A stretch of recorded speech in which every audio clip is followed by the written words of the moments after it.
long run, it is a better tool because spending that money means that our soldiers aren't put in harm's way. Right.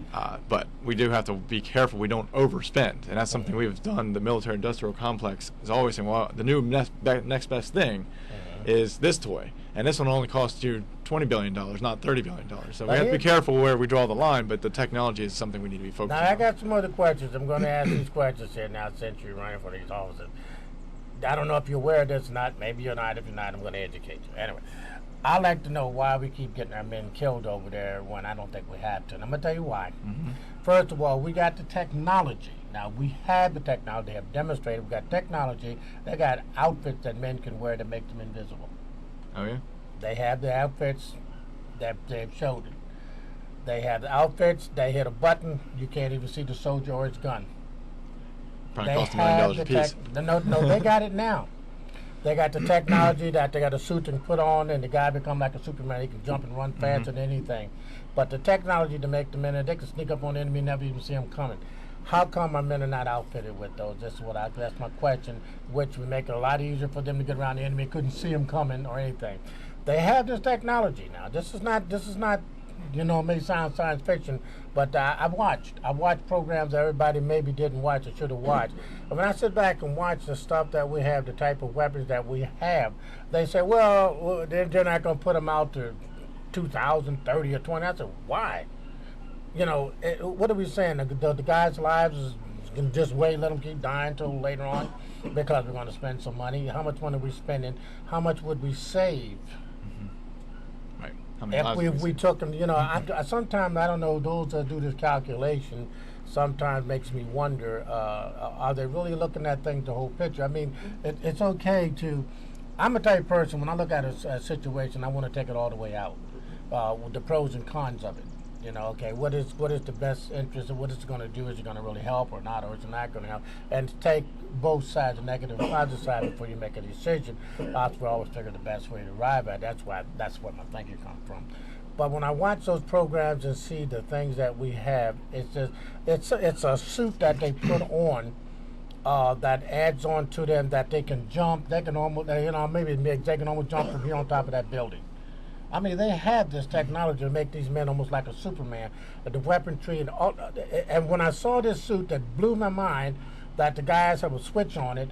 That you see the soldier hit that switch, everything becomes invisible. You cannot see him. Yeah. And I said, why don't you get that on the men now? They're like, no, well, we got the technology, but we're not going to do it 2030 or 20 or something. I said, what? Yeah, I saw research on that saying that they're doing some technology. I don't know what the progress of it is. But no, they got it. They have developed it. The question, I think, what that's leading to is a matter of, once again, of our leadership. Yeah. Where are we, as a country, being taken by our leaders? Yeah. And are our priorities in the right spot? This is a question I hope to address over the next 6 or so months, so that we can say, well, why wasn't it, for example? A perfect example is why was it in Iraq that our soldiers didn't have the body armor they needed? Right. Those are questions that need to be addressed. Right. And I think we've talked about that over the years past. And I do think there are people who were held accountable who did not have moved fast enough. But it's a matter of conversation needs to really direct us very closely on who's accountable and how we're going to prevent something like this happening in the future. Yeah, but those have been my questions when I see things like that. That just makes me wonder. A lot of people are just not aware of the technology that we really have to prevent. How is that we were saying come down to a person's life? I mean, have we become so much that we're just used to writing letters every time a soldier gets killed? So the guy down to us said, give us your condolences, you lost your son or your daughter, and the president will give him a Purple Heart or something or whatever. Right. And we become to that and say, whoa, did that person really have to die? Yeah. And that's what I'm looking at. Yeah, too often, you're right, the bureaucratic process takes over, and we forget it's not a number, it's a person. Especially in the military, we really have to remember that each individual we send into harm's way is a person with a family, children, and regardless of who it is, and they are essential to the rest of our country. They are. Everybody, let me get a call. I got a call here for you again. Hello, Steve. You back again? Hello, Steve. Yeah, it's me again. Go ahead. I have a question real quick. Okay. Change the subject on everything else. Okay. And that is, what I am concerned about is what this administration is doing to Israel as a nation. Mm-hmm. We're talking about dividing Jerusalem and all this kind of stuff. what is your stance on the nation of Israel as a country and as a people? And then I'll say something else. Go ahead, please. Okay, I'd support Israel 100%. Israel has the right to exist just like every other country does. Absolutely. Now, because Jerusalem is the capital of Israel, by the way, if someone does not familiar with that, but that's the capital of Israel is Jerusalem.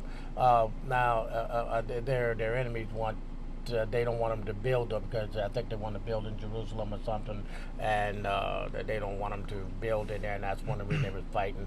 But like Israel say, they got a right. That is their capital. So this little controversy is going on here right now. Yeah, the Israeli-Palestinian crisis is a very difficult thing to fix. It's not something that's going to be fixed overnight. Well, do you think we should divide that? What's your stance on dividing Jerusalem? It has to be a matter for the Israelis and Palestinians to agree with. It really matters less what we think. It matters what they want. Yeah, and they're having trouble agreeing on anything. And right now it's a matter of trust. And part of the problem with that trust is something the United States can work with. This is where it's our job to engage the Islamic world and promote democracy. Because democracy in the Islamic world would make a big, big difference in helping the Palestinian crisis end. Israel is one of the only democracies in that area of the Middle East, and they have a right in many ways to hold to their guns because the people have spoken. The people haven't necessarily spoken in the rest of the Islamic world. Palestine has a mixed bag of democracy and autocracy there. But see, that's the thing I don't understand. It seems like the more the Palestinians get, the more they want. If you go back to everything that when first had the peace talk, all they wanted was this. Then they said, okay, now you got that. And then now they want something else. Then they don't want you to build on the East Bank and all that kind of stuff. Then Israel gave them a little bit of the land back. Now they want a little bit more, and they keep fighting.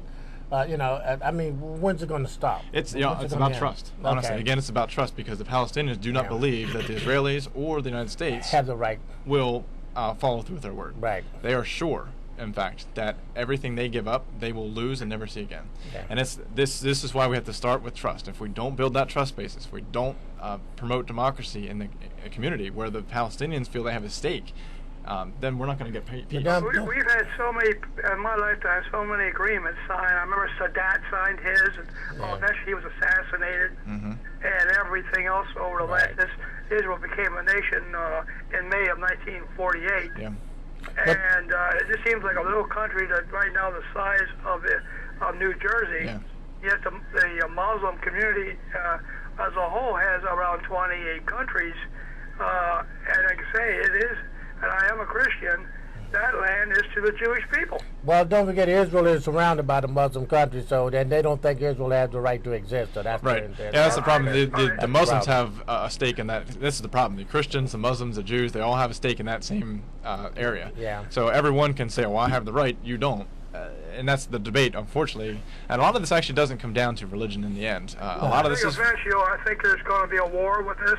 And I don't mean it's always been a small-scale war. I mean, it's going to be in part a nuclear war of some kind.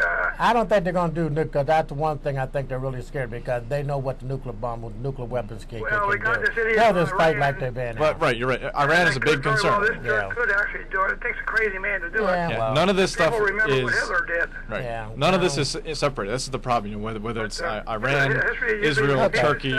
And we just seem like we don't understand history, keep repeating the same things over again.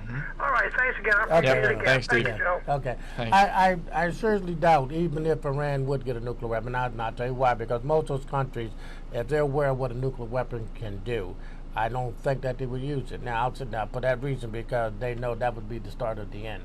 Because if they start, Israel's going to talk, man, that's the end of this whole world. Really. I would hope that is the case. Because I mean, people got to really think about that. They usually got nuclear weapons just as a threat, just to say I got them, so I can scare you off if you attack me. But I really see it hard that even if the crazy man, because the crazy man will destroy his own country and everybody, and including himself, he starts that. I mean, they got to. I don't know if they're as crazy as they want you to think they are. Well, a lot of them do play those games. I mean, we have to be very careful. This is the key why in international relations, if we're not supporting democracy, we're not supporting our health and for the see, the other thing I could not understand, to get back to the Muslim world, the Muslims over there, when they make this pilgrimage to Mecca, right, and they